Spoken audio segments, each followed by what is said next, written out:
In the Deadlands, a Punisher rampages among the zombies. The undead don't understand this hero, who speaks in an archaic English they mistake for French. In spite of the zombies starving and being desperate for food, they cannot pin down the Punisher, who says he seeks this challenge away from Salvation and Jim Hammond, as the Deadlands are his one true home. However, before the battle can be concluded, the man is instantly vaporized. The zombies are devastated at this, as the attack has left very little of the Vigilante's corpse behind. And by the looks of things, they're gonna need every bit of strength they can get. A holographic projection of Lord Ultron stands before the zombies. The android says there is no need to fight. He's here to talk. Over on the shield, the forces of the wall cannot find Hank Pym's old friend, Janet Van Dyne. It is revealed that she has left the protection of the shield to find Hank, having the Sentinel take her to the same spot it dropped Pym off earlier. As she sets out to find him, she wonders just what kind of mess Hank has gotten himself into. Elsewhere, Pym is introduced to Salvation, a place of refuge from Ultron and the undead. Built by the Vision, Jim Hammond, and Simon Williams, they welcome him in, demonstrating the effectiveness of the facility's shields, which are powered by the ionic energy of Williams, also known as Wonder Man. They also introduce Hank to Jim's girlfriend, a woman named Ryoko. But as Hank grew up in the Valley of Doom, away from the advancements of technology or social justice, he nearly offends the woman.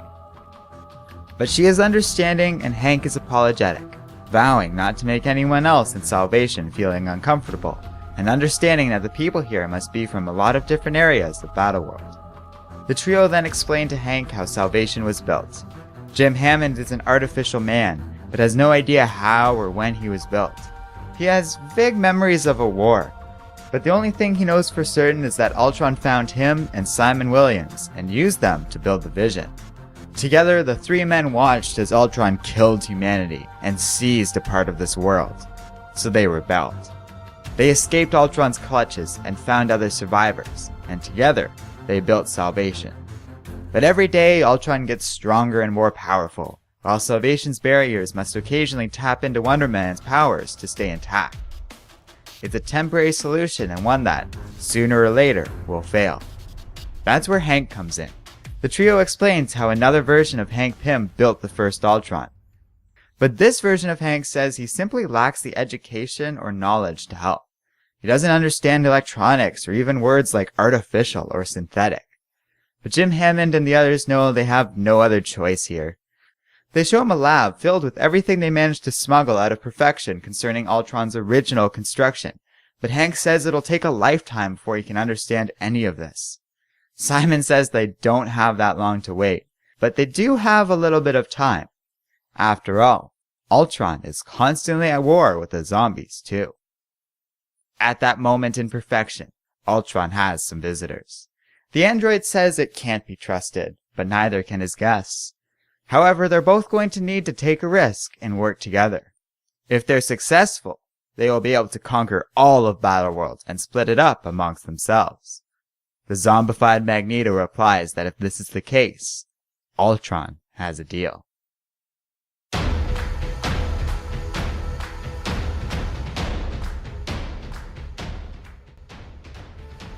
Hello and welcome to Comic Island. My name is Arden, and this is my recap and review of Age of Ultron vs. Marvel Zombies number 2. So yeah, I had a good amount of fun with the last comic of this tie-in. Don't worry, I'm not going to sing in this video. But the important thing is that while I found issue number 1 to be short, it was enjoyable and promised a lot of fun for the rest of the tie-in. So I was happy to see that issue number 2 follows up quite nicely with a comic I actually think I enjoyed a little more. Not only is the Arden writing on the same level as the first comic, but this issue also feels a lot longer.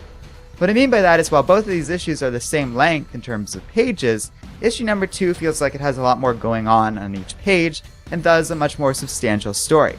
It takes a lot longer to read because there's more to the comic in terms of dialogue as well as the number and importance of the scenes in this issue.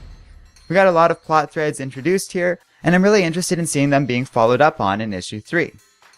I like how engrossed the story is not just with Ultron, but the various characters from the android's history, ranging from his creator Hank Pym to his own creation, the Vision. The art also holds up nicely, and this alliance promises some really excellent chaos in the next issue. Yes, I suppose the title of this comic means that these guys should be at war with each other throughout this tie-in, but remember who we're talking about here.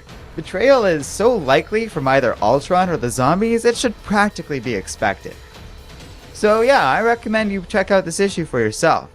As long as you don't go in expecting something deep and profound, you're very likely to enjoy this comic. It's just good, clean fun. Zombies versus robots. What more can you ask for? Sure, it's not the most original idea in the world, but hey, if it ain't broke, don't fix it. So let me know what you think in the comments section below.